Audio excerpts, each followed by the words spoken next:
El meu nom és David Mascarell Palau, soc de l'àrea d'expressió plàstica i visual de la Facultat de Magisteri, professor des de l'any 2010 i més o menys des d'aquesta època va ser quan vaig començar a formar part del grup d'innovació docent Espai Cinema, el qual enguany complim 10 anys, estem celebrant-ho amb una sèrie d'activitats en la setmana complementària i com que possiblement, o tenia previst que possiblement no podria assistir físicament, vaig decidir fer un audiovisual per a intentar transmetre la meva experiència en aquests 10 anys potenciant els audiovisuals a través dels telèfons mòbils, que és la meva especialitat. He treballat a través també d'una tesi doctoral sobre el telèfon mòbil en la didàctica d'expressió plàstica en la Facultat de Magisteri i he potenciat aquesta forma de treball, que es diu aprenentatge i mobilitat, en assignatures com, per exemple, TICs en Arts i Humanitats, en la qual hem treballat sempre creant audiovisuals amb telèfons mòbils. En l'actualitat està clar que vosaltres, estudiants, ja com a estudiants, teniu...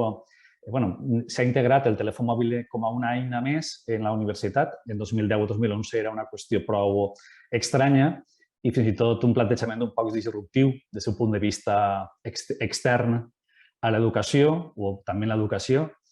I en l'actualitat treballar amb telèfons mòbils creant audiovisuals és una cosa prou habitual, una qüestió prou normal. Jo voldria un poc mostrar la meva experiència durant aquests anys passats, 10 anys o alguns 2010, 12, 15, sobre estudiants com han treballat en audiovisuals amb telèfons mòbils, algunes experiències per a que pugueu veure-les i aportar la meva xicoteta experiència en aquest aspecte, en aquest terreny, comentant-vos algunes aplicacions que m'han funcionat prou bé a l'hora de treballar o editar amb telèfon mòbil i alguns consells que crec que mai venen malament, encara que soc conscient que vosaltres ja hi ha moltes coses que les incorporeu de manera innata, com a també persones ja digitals, natius digitals. El contingut del que es proposa es parla de la creació d'audiovisuals passades, en el passat, en la Facultat de Magisteri i el present amb dispositius mòbils per a l'acció educativa. Quan parlem de dispositius mòbils, en aquest cas ens referim bàsicament a telèfons mòbils o smartphones, encara que també podem treballar amb tablets. I el plantejament té que veure, com hem dit, en Espai Cinema des de fa 10 anys, però per a tractar aquest tema anem a parlar un poc dels inicis dels audiovisuals en la Facultat de Magisteri, perquè l'àrea de didàctica de l'expressió plàstica d'alguna manera també té molt que veure en aquesta qüestió. Ja en Montolivet, en Magisteri, en els anys 90 es va potenciar molt els audiovisuals a partir també del treball del professor i catedràtic Ricard Huerta. Com dic, en Montolivet ja es treballaven els audiovisuals i la fotografia i això ha devingut en què s'ha implementat d'una forma més seriosa i més formal els laboratoris d'audiovisuals que en l'actualitat en la Facultat de Magisteri en Tarongers treballen tant Rubén Estevez com Carola Latorre i que gràcies a ells disposem també dels materials de congressos, etc., que es fomenten en la nostra Facultat de Magisteri. Allà a la dreta he presentat i presento un cartell d'Espai Cinema de l'any 2011 o 2012 fet per un servidor en el qual ja incorpora codis QR per a poder fer les inscripcions dels estudiants participants en els tallers de la setmana d'activitats complementàries relacionats amb les pel·lícules que se visualitzaven. En l'actualitat, el telèfon mòbil, com comenta, és un dels elements que jo utilitzo bàsicament en les assignatures que impartisc, sempre i quan siga pertinent, evidentment, i sobretot també com un element de registre de la informació dels continguts que els estudiants treballen o generen com a una eina com he dit, per a poder recopilar aquest treball o aquesta informació. Per tant, no només en assignatures com les TIC en Arts i Humanitats treballa als audiovisuals, sinó que també els fomenta personalment en altres àrees, la qual cosa anima també els estudiants a que plantegen aquesta opció als seus docents.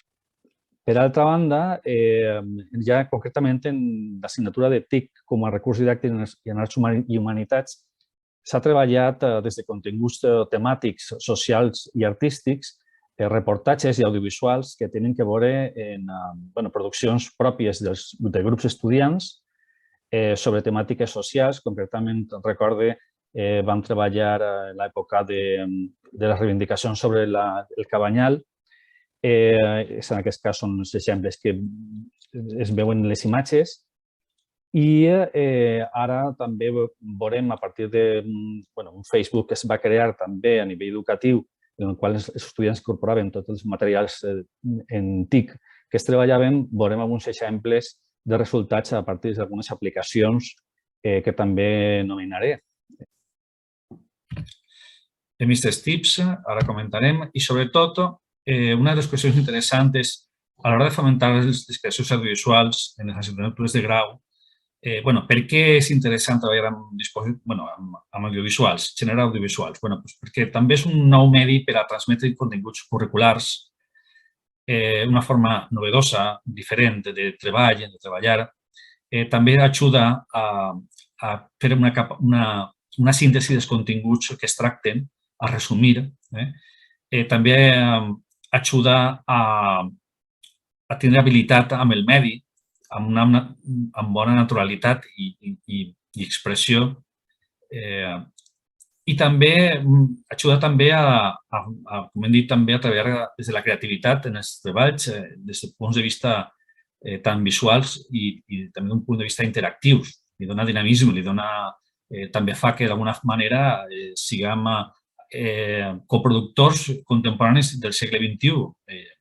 En l'actualitat tot el món treballa, els audiovisuals estan molt integrats en la societat i també, per què no, haurien d'estar integrats en els continguts docents, en una forma també de treballar. Consells per aconseguir una òptima, per exemple, qualitat de la imatge, qualitat de la gravació. Una de les principals, i pareix un poc obvi, potser és la neteja de l'objectiu de la càmera del telèfon mòbil. Sembla que no, però el telèfon mòbil el duguem en la butxaca i n'hi ha molta brutícia habitualment que s'incorpora en l'objectiu, el mínim objectiu, que sabeu que és del tamany d'una ungla de dit i que és necessari que estigui perfectament net i que és per allà on passarà la llum. I la llum és la que li dona la qualitat també a la càmera, perquè aquestes càmeres tenen uns objectius tan xicotets que el que li dona qualitat, a banda de l'òptica que pugui tindre el telèfon mòbil, també és el que estiga net, el que el cristal estiga perfectament nítid. Cal revisar les prestacions del telèfon mòbil per a tindre consciència i saber quines opcions ens dona. Cada mòbil, com sabeu, són un poc diferents. Huawei, jo tinc el Samsung A50 i, per exemple, a diferència del Huawei, n'hi ha vegades que tenen algunes més prestacions que altres en algunes qüestions. També hem de fer proves prèvies per a saber com es pot oferir el telèfon mòbil respecte a la gravació tant fotogràfica, fotografia o audiovisuals. I també tenint en compte treballar amb trípodes o pals selfie i també adaptadors metàl·lics, com ara veurem. La llum, com la il·luminació, com hem dit abans, és algo molt important. Si treballem en espais de llum natural, molt millor, però si no, podem treballar amb aros de llum redones en distàncies mitjanes, prou properes, per a il·luminar-nos la cara, el rostre. Us he vist també com a complement. I cal fer regravacions prèvies per a veure el resultat que tenim al voltant del que volem fer. Us recomano, per exemple, per a poder formar-vos un poc més de manera més individual, per exemple, el web, el taller audiovisual, en el qual ens donen moltes idees de com podem treballar amb telèfons mòbils, com podem gravar amb telèfons mòbils, i la veritat és que disposeu de molt de material. Teniu des d'un blog, el blog es diu eltalleraudiovisual.com, i en YouTube també existeixen moltíssims audiovisuals, vídeos que podeu seguir subscrivint-vos i estic segur que es fareu professionals del tema.